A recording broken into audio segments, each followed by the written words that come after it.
sigue encendido y con él el cambio de tema. Una de esas crisis cuasi permanentes es la de educación en Puerto Rico. Muchos años sumergidos en una crisis que pareciera constante. ¿Bien? Ahí hay constancia. Entonces, esa no es la constancia que quisiéramos. Las escuelas públicas registraron más de 124,000 calificaciones de D y F en materias clave.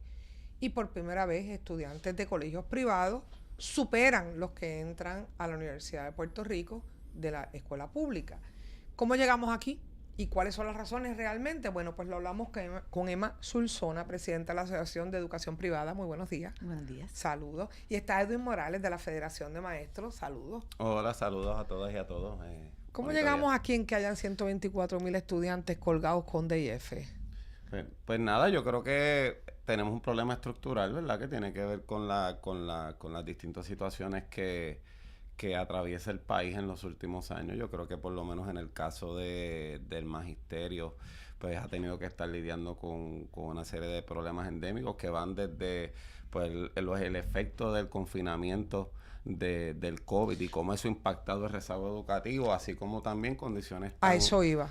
condiciones tan evidentes como pues la pobreza que vive el país y cómo se manifiesta en el salón de clases. Nosotros, yo iba a eso porque mucha gente dijo, gente con conocimiento en el momento de la pandemia, que era un error pasar a los muchachos de grado sin las destrezas. sin las destrezas. Y aún así lo hicieron. Claro, pues entonces, ¿qué pasa ahora? Pues ahora los maestros no están... Y se pronosticó, por eso es que yo quiero ser clara en esto, porque no diga, muchas veces nosotros estamos metidos en el problema, volvemos por la política bruta, porque no es que la gente que está preparada no lo dijo, se dijo, se pronosticó este momento, pero nosotros elegimos a aquellos que toman decisiones sin escuchar a la gente preparada en las designadas áreas. No me escucha a mí, yo no soy yo, vuelve y la aclaro, porque a veces, que tú te crees. No soy yo.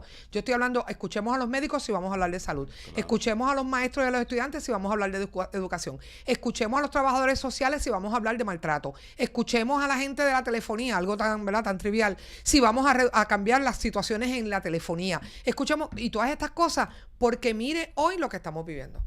Claro, y lo que le iba a comentar, el fenómeno de rezago académico no es un fenómeno exclusivo de Puerto Rico, es un fenómeno que es global. O sea, tan es así que los resultados de las distintas evaluaciones que se han hecho a nivel de los países de la Organización y Cooperación y Desarrollo han reflejado rezago. O sea, que es un fenómeno que se está dando a nivel internacional. En Estados Unidos incluso se reconoce que que no han podido atajar las limitaciones que han venido producto de eso, y por eso pues en el caso de Puerto Rico pues nos toca tomar medidas para ir disminuyendo ese rezago a través de distintos paliativos como va la tutoría, la reducción de estudiantes por grupo y otra serie de medidas que permitan ir recuperando ese terreno perdido. Pero yo creo que lo importante aquí es que yo le decía ayer a una compañera, si había personal que estaba pasando estudiantes sin las competencias, pues ahora lo está corrigiendo y no le están pasando si no tiene las competencias. O sea, yo creo que es importante darle a la maestra, al maestro, que es, como usted bien dice, la persona que tiene el peritaje, que tiene el expertise en el área para determinar si ese estudiante puede seguir con el grado. Obviamente hay otras cosas, como bien se planteó, y que no se pueden dejar de segundo plano, que van más allá del salón de clase, que también tiene que ver con qué pasa después que ese estudiante sale del salón y va para su casa. ¿Qué pasa con que si cada vez le enseñamos menos, sobre todo? Y si los papás atienden, se procuran porque tengan destreza de aprendizaje, hábitos de estudio, etcétera, pero eso es bien complicado, o sea, pero y voy a ir a eso rapidito, pero ese rezago también se ve en la escuela privada. Se vio en un momento dado, sí, claro que se vio. La cuestión aquí es la intervención temprana, ¿verdad? Como los colegios son más pequeños, o sea, no necesitamos esta burocracia de tomar unas decisiones, de yo tratar de decirte, mira, vamos a hacer esto, unos estén de acuerdo, otros no. Lo que dijiste ahorita estaba correcto, o sea, no se debieron pasar, vamos a atajar esto, vamos a trabajar con todo lo que necesitamos, o sea, Yo entiendo que sí, que los fondos los había, ¿verdad? Para poder, vamos a darle las herramientas a los maestros, ¿verdad? En la docencia. A cambio, en las escuelas privadas, pues nosotros podemos tomar una decisión inmediata. Este estudiante no está dominando estas destrezas, reenseñamos otra vez, no vamos a seguir hasta que esas destrezas se puedan aprender. Por lo tanto, es bien diferente en ese aspecto. Son sistemas, es un sistema bien grande versus este sector que podremos solucionar los problemas más rápido. Sin embargo, ambos tienen ahora mismo una crisis, es decir, real.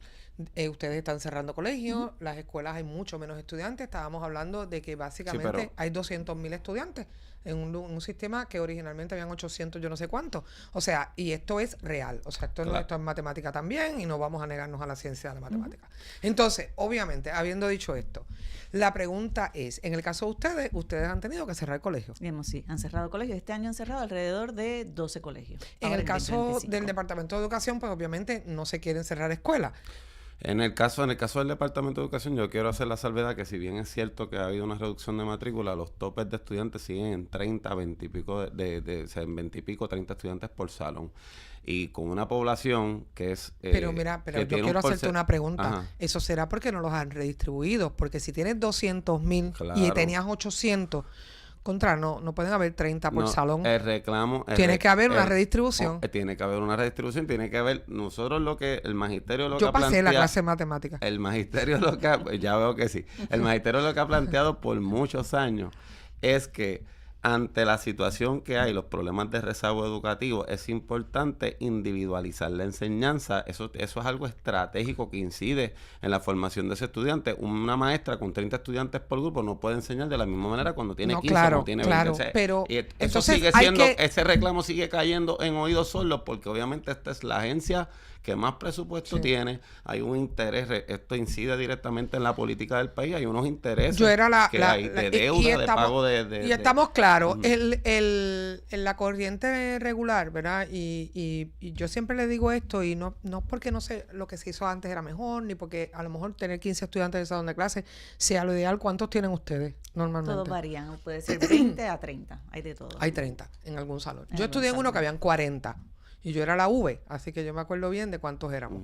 Así que, ¿verdad? Porque nos sentaban por orden. Así que la realidad es que eso es un factor. Y obviamente es un factor a analizar y evaluar ese volumen. Pero en mi clase, pues todos aprendimos.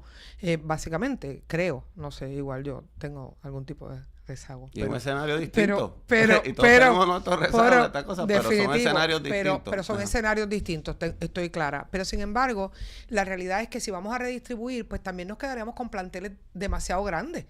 Porque tenemos 200,000 estudiantes, habían planteles para un origen de 800,000.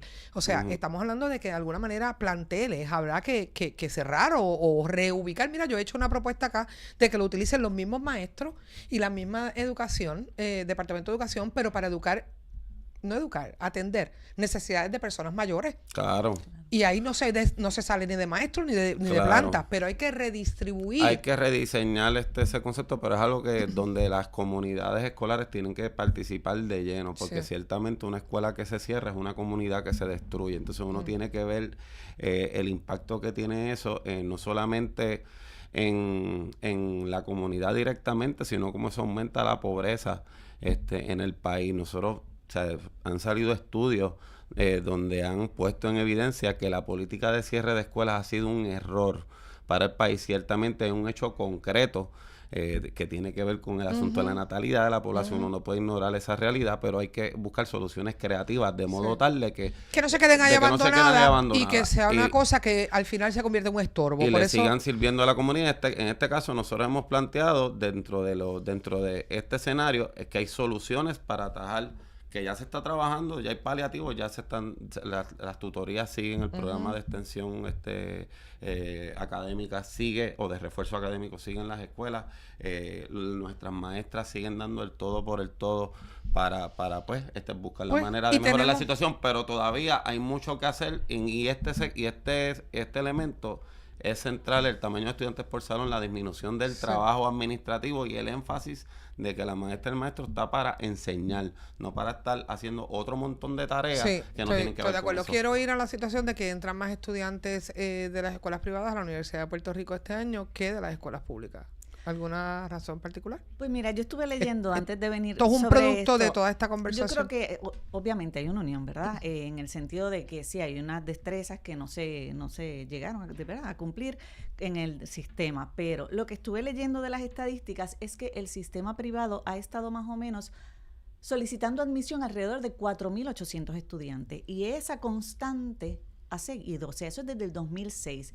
Yo quiero que debemos leer y quiero ser justa con la noticia, o sea, no es que hubo un mayor interés de los colegios privados, más o menos se mantuvo una constante aquí, ¿verdad? Porque me gusta atender, yo siempre he dicho que tanto el sistema público como el sector privado tienen que trabajar hacia lo mismo. De acuerdo. Y yo de verdad me quito el sombrero con todo lo que ellos hacen y con las dificultades que tienen.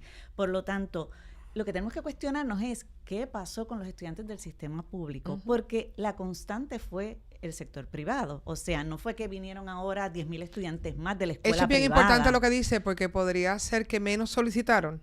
Menos solicitaron, o sea, lo que Exacto. estuve leyendo es que menos solicitaron. entonces, ¿cómo vamos a Entonces, traerlo? ¿por qué solicitaron menos? La Universidad de Puerto Rico es para todos. Por eso, ¿por qué solicitaron menos? Pues, A la vamos a ponerle a la universidad del Estado, donde tenemos una situación de pobreza más agrandada, hemos planteado, pero sin embargo la Universidad del Estado, que es la más barata, menos estudiantes solicitaron. Y solicitaron... Y la más barata, entre comillas, porque el crédito está altísimo. Sí, y si sí. un estudiante Sí, bueno, no tiene los pero recursos sí, para pero pagar tengo una hospedaje. sobrina estudiando en Colorado y de verdad, créame, está barata. Bueno, Yo sí. quisiera que estuviera más barata, yo quisiera, pero mire, queremos que todo el mundo tenga mejor, entonces pues, mira, queremos mejores salarios, queremos mejor todo, bueno, pues hay que bregar con esto. Pues sobre eso yo, en el caso, ¿verdad? Desde el punto de vista nuestro, precisamente ha habido una correlación entre la disminución de estudiantes que acceden a la Universidad de Puerto Rico y el aumento de la matrícula. Quizás 150 y pico de dólares por crédito subgraduado no es mucho para uno, pero para unos estudiantes que vienen de otros sectores, pues tiene un impacto y eso ha incidido en eso, ese factor de equidad. O sea, que sobre eso tenemos que investigar más. Lo otro tiene que ver con problemas estructurales, cómo nuestros estudiantes visualizan la universidad como un instrumento de movilidad social. Que no lo es necesariamente en este momento. Entonces, en este momento se van a estudiar carreras cortas, se van a hacer otra serie de trabajos o de estudios que son más inmediatos y sin duda eso tiene impacto. Es la primera vez que eso sucede. Sí, es la primera vez. A mí me sorprende mucho, ¿verdad? Porque a mi colegio van diferentes universidades privadas a mercadear la universidad. Y entonces yo digo, ¿dónde está la Universidad de Puerto Rico mercadeándose en las instituciones, sea en la mía, sea en la que sea? O sea, ¿por qué no eres tan agresivo con las instituciones privadas en vender tu programa? Además, ¿qué se está haciendo? ¿Qué es lo que nosotros queremos, verdad? Cuando nosotros vamos a hablar de las universidades, queremos las carreras cortas. ¿Qué es lo que estamos promoviendo? Porque yo digo, ok, está chévere, las carreras cortas sirven para un tipo de estudiante, pero ¿qué va a pasar con los que van a hacer el bachillerato? ¿Y dónde van a estar los médicos y los ingenieros, que son carreras más largas? Totalmente. Y eso también sigue siendo igual de fascinante a una carrera corta. acuerdo. ¿Por qué no lo pensamos de esa manera? Definitivamente, y ese tipo de cosas, por lo menos para nosotros, nuestra posición es que hay un esfuerzo deliberado en desmantelar la Universidad de Puerto Rico. Ese es un planteamiento político, pero el tú no promocionar la universidad, en buscar la manera de reducir la oferta académica, en ponerle pies tras pies las limitaciones que ha impuesto la Junta de Control Fiscal sobre el primer centro docente del país, pues obviamente hay unas intenciones de buscar la manera de seguir desmantelando la Universidad de Puerto Rico y algo pues que pues escandaliza y que lo estamos viendo, o sea, lo estamos viendo el resultado. ¿Quién puede tener la intención de desmantelar el primer centro docente del país? ¿Qué mente maquiavélica y con qué propósito? El propósito final es que se muera todo el mundo aquí de hambre. El propósito final puede ser sumergirnos a todos en la pobreza, dejarnos a todos sin conocimiento. ¿Cuál puede ser el propósito final? Pues porque toda acción, si uno dice esto hay una acción, tiene que haber algo. Pues eso es buena pregunta. Ciertamente hay una gente que no ve el principal proyecto cultural que tiene el país es su educación y para nosotros es la educación pública y ciertamente dentro más allá de los intereses económicos hay unos intereses políticos porque sobre esas bases, sobre esos pilares es que se sustenta la viabilidad de Puerto Rico como un país con identidad propia, con proyecto propio y con posibilidades. O sea que hay gente maquiavélica. Tú piensas que no, pero hay gente que las tiene y que entiende que la universidad no debería existir. desmantelar o esto es una teoría de la conspiración. Bueno, puede ser una teoría, ¿verdad?, de la conspiración, pero yo pienso que necesitamos estudiantes educados e instruidos. Por lo tanto, nosotros seguimos apostando a la educación, no importa qué. Y la Universidad de Puerto Rico debe ser para todos, debe tener los fondos que necesitan para seguir creciendo y seguir, o sea, ese es nuestro recurso más importante. La educación tiene que regresar, si en algo podemos coincidir, a convertirse en una capacidad, un instrumento para la movilidad social, para usted salir de la pobreza o para usted cambiar de clase social, enriquecerse, lo que sea. Así que la educación debe seguir siendo eso. Bueno, esperamos por ello, apostamos por ello. Gracias a ambos por haberme acompañado. Gracias. Hablábamos aquí, obviamente, hoy con Emma Solsona, presidenta de la Asociación de Maestros de la Asociación de Educación Privada, y Edwin Morales de la Federación de Maestros. Gracias por acompañarme. Vamos a una pausa, ya regresamos.